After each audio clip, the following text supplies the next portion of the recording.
Hey, thanks so much for being here and watching this video. If you enjoy this kind of content, I'd really appreciate it if you subscribed. I'm working toward hitting 1,000 subscribers, and your support truly makes a difference.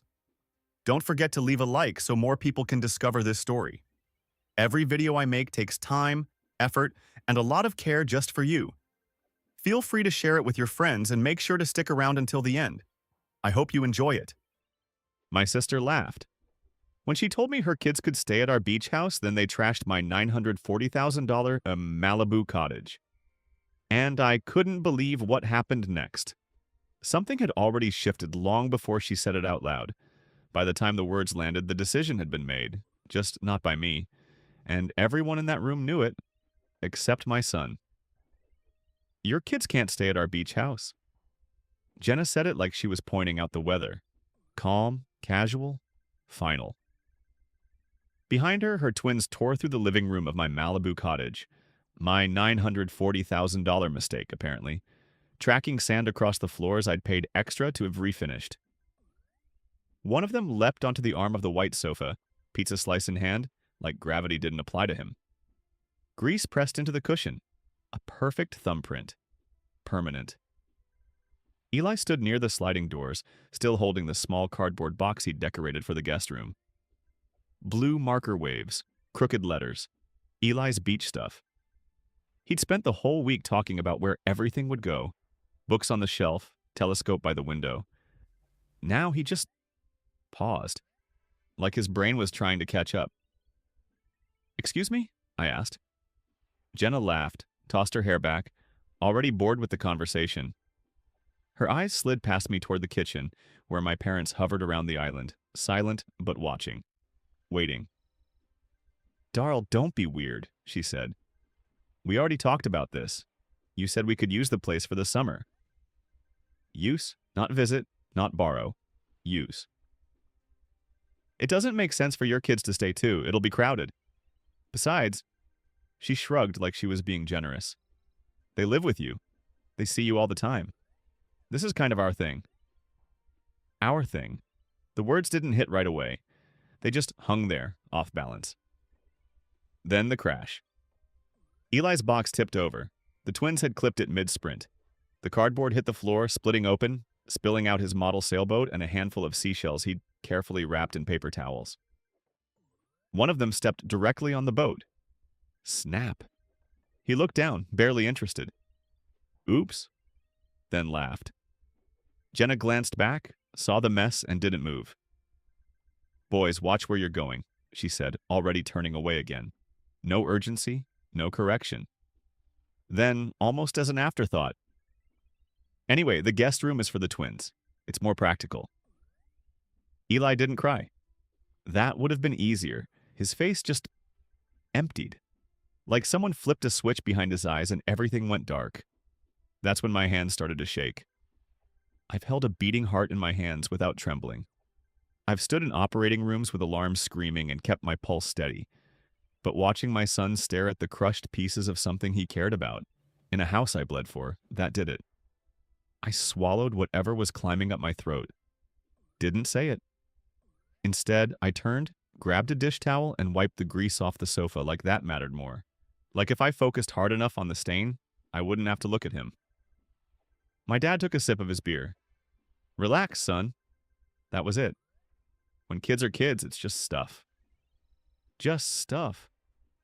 No one noticed Eli kneel down. Quiet. Careful. Picking up the broken pieces of the boat like they might still fit together if he handled them gently enough. But I noticed. I always notice. I'm Daryl, 41, general surgeon, Los Angeles. I live in a 3-bedroom townhouse in Culver City with Eli, 10, and Zoe, 6. The Malibu Cottage was supposed to be ours. Not some oceanfront fantasy, just a small 2-bedroom place 3 blocks from the water. Faded blue shutters. Tiny porch that always smells like salt and sunscreen. $940,000. Every dollar I had saved. Plus a mortgage that tightens my chest every month when I hit pay. But it was ours, or at least, I thought it was. My family never saw it that way. To them, I'm the successful one. the one who made it out of our small inland town, the one who owes something back. Dr. Moneybags, my brother Aaron likes to joke. Joke? I pay my parents' property taxes every year, $5,200 like clockwork. When Aaron's restaurant went under, I wired him 30 grand for a down payment on his condo. Interest-free. No questions. When Jenna and Mark wanted their twins in a private preschool for connections, guess who covered half the tuition their first year? I didn't keep score, I just did it. Because that's what family does. At least that's what I thought. Somewhere along the way, it stopped being help and started being expectation. My wallet wasn't generosity anymore. It was infrastructure. And my kids? Accessories. Nice to have in photos. Easy to ignore when they complicated things.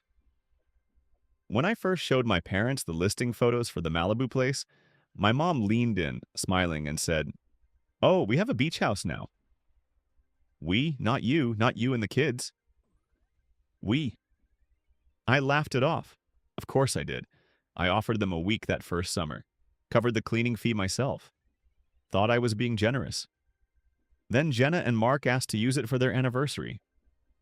That turned into spring break, which turned into long weekends, which turned into, "Hey, we're thinking of staying most of July. That cool?"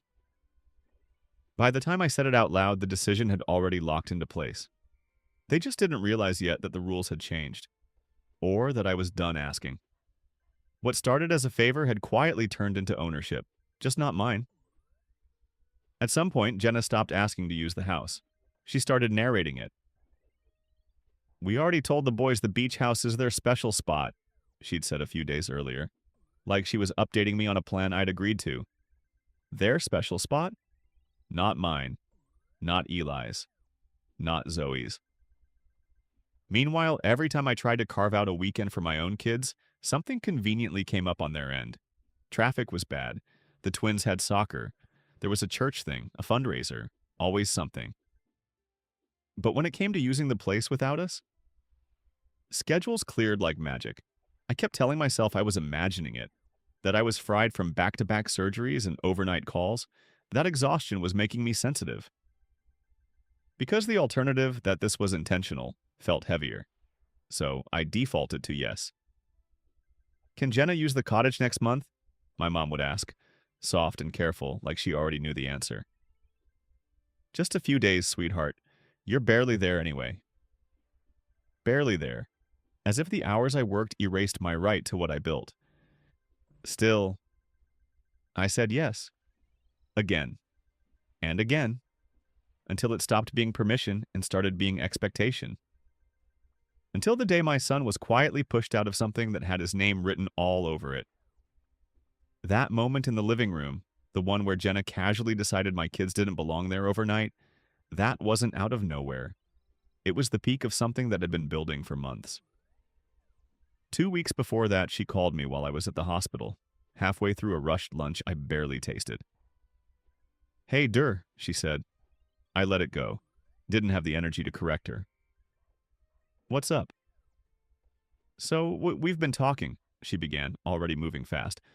"What if the boys basically stayed at the cottage this summer?" I stopped moving.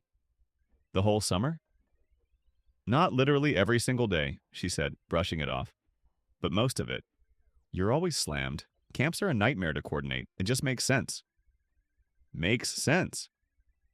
"We've already started getting things ready," she added. "Got them matching surfboards. Mark ordered new patio furniture. It's going to be adorable, like their own little beach house." There. That word landed differently. Quiet, but deep.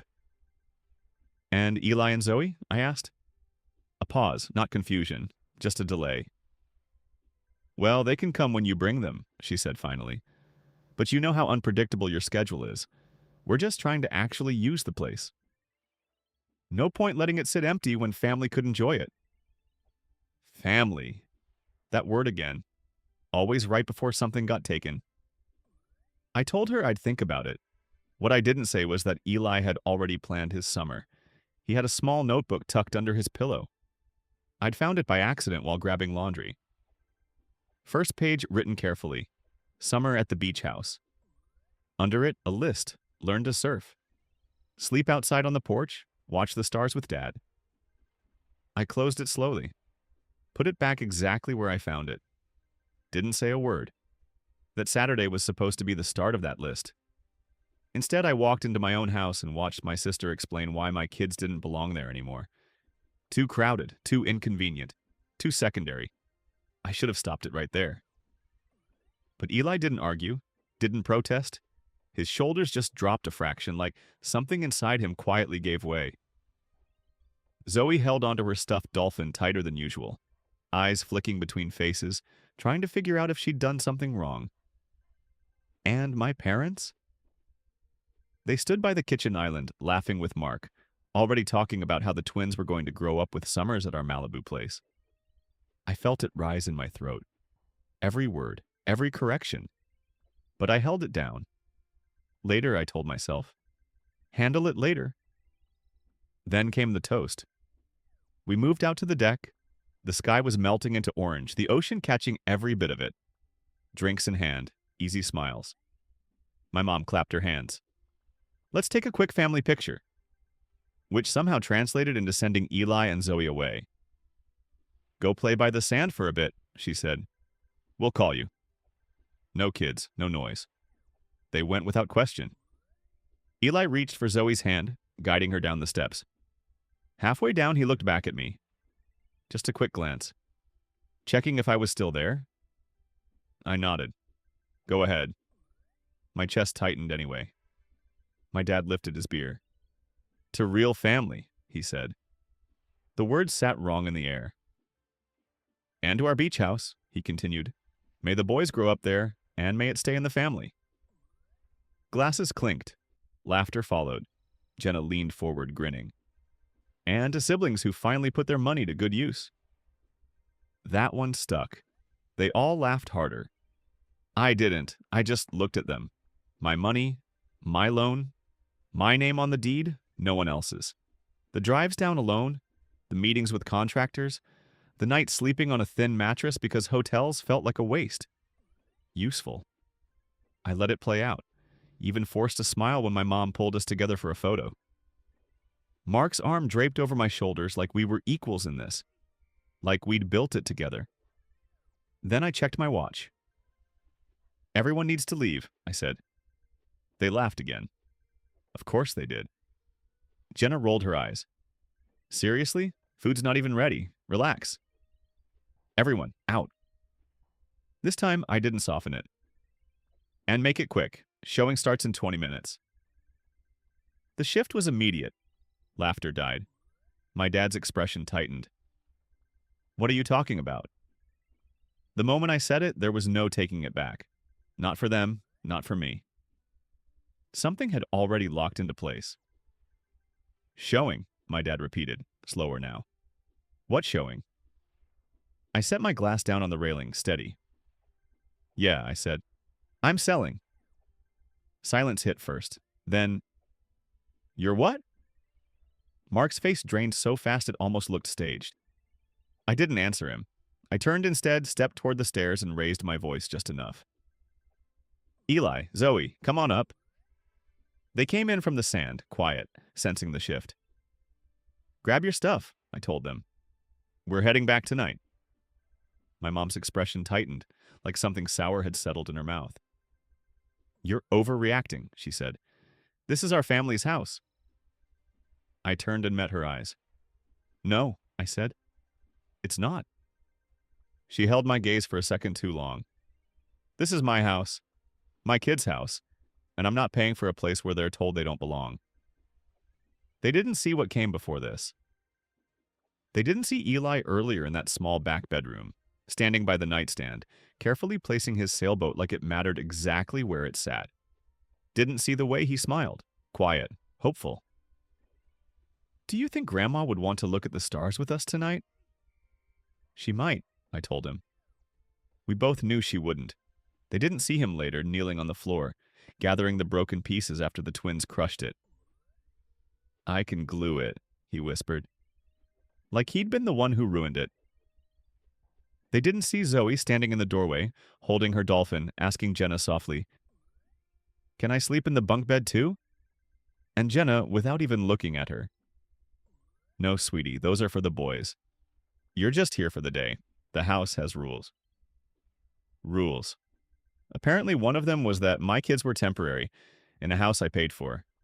What they definitely didn't see was me in the bathroom, hands braced against the sink, phone propped up against the mirror, scrolling, stopping on one name.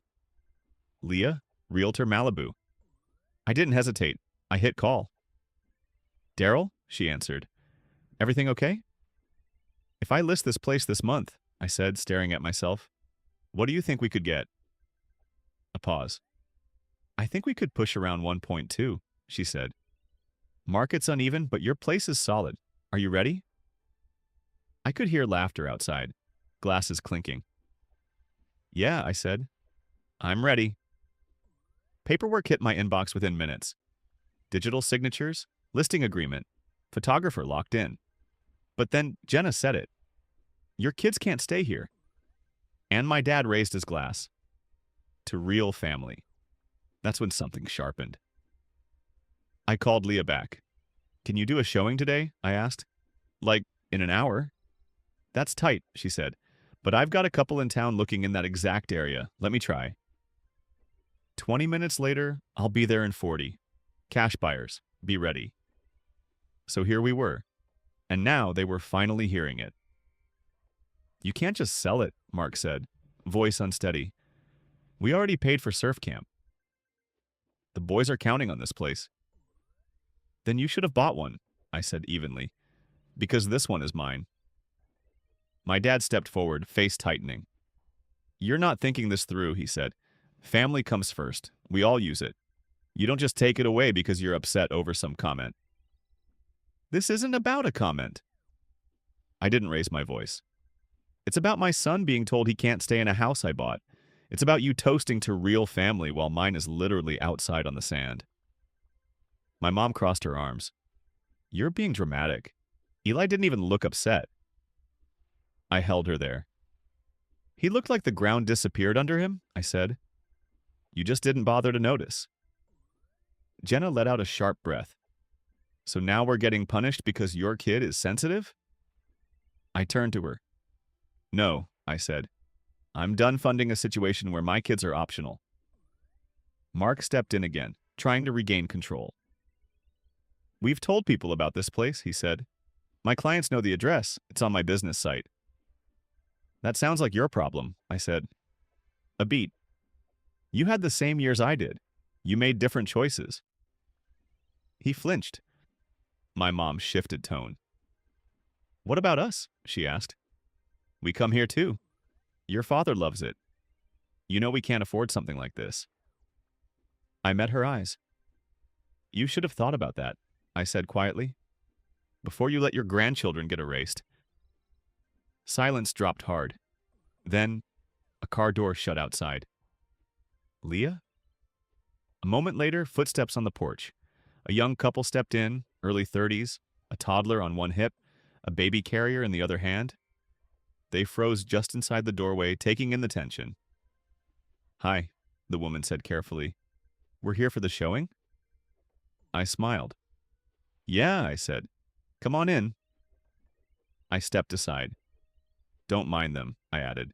"They're just realizing actions have consequences." Behind me, my dad said my name, low, sharp. And this time, I didn't turn. They didn't understand yet, but they were about to watch it happen in real time. Not an argument, not a threat, a full extraction. I walked the couple through the house like nothing was wrong, kitchen first. I pointed out the new appliances, the clean lines, the way the light hit the counters in the afternoon. Then the floors, refinished, sealed, paid for twice because I didn't like the first job. The backyard last, small but enough. Fire pit in the corner. I mentioned how we'd set it up the year before. I didn't say who we was. Eli and Zoe followed a few steps behind. Quiet. Close together. Zoe held her dolphin tight against her chest. Eli had the broken sailboat pieces in his hands, turning them slowly, like if he moved carefully enough, they might still fit. The woman noticed. "Hey," she said softly, lowering her voice a little. That's a nice boat. Did you build it? Eli hesitated, then nodded. It broke, he said, barely above a whisper. Her husband crouched slightly, not too close. That's okay, he said. If we move in, we'll probably be fixing a lot of things too. Old houses come with that. Eli looked at him for a second, then at me. Later, when they stepped into the next room, he leaned in just a little. Do they have kids? He asked. Yeah, buddy, I said.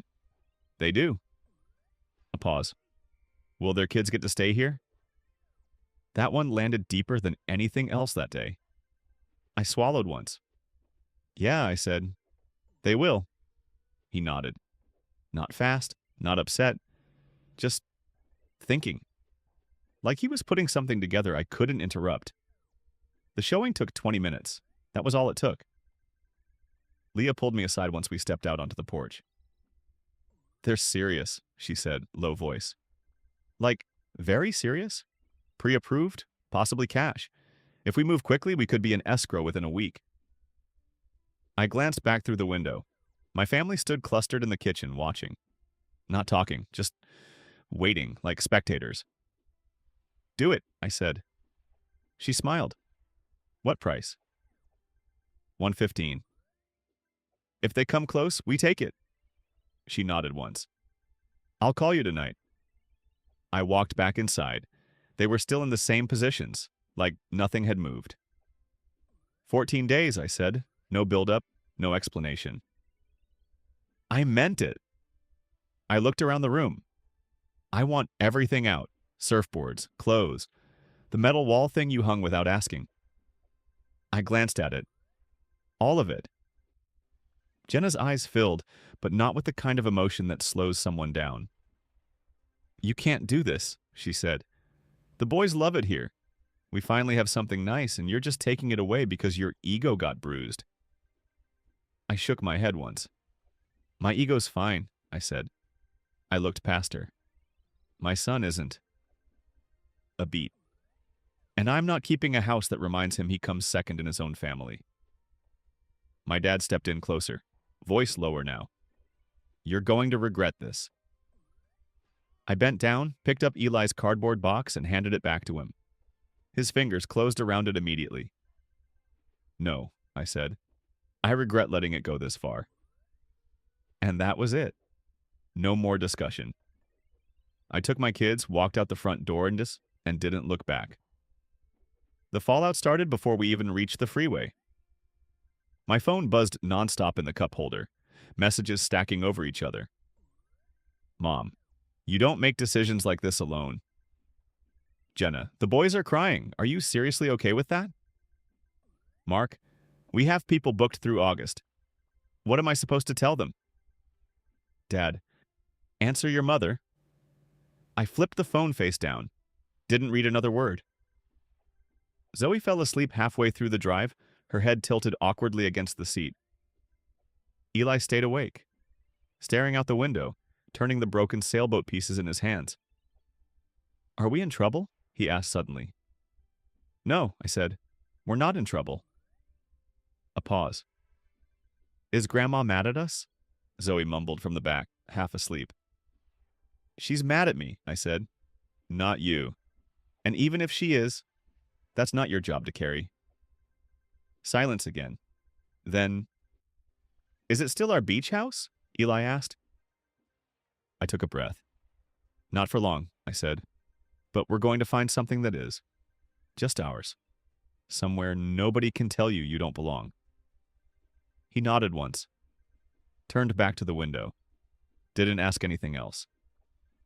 That night, after they were asleep, I sat at the kitchen table with my laptop open. No hesitation this time.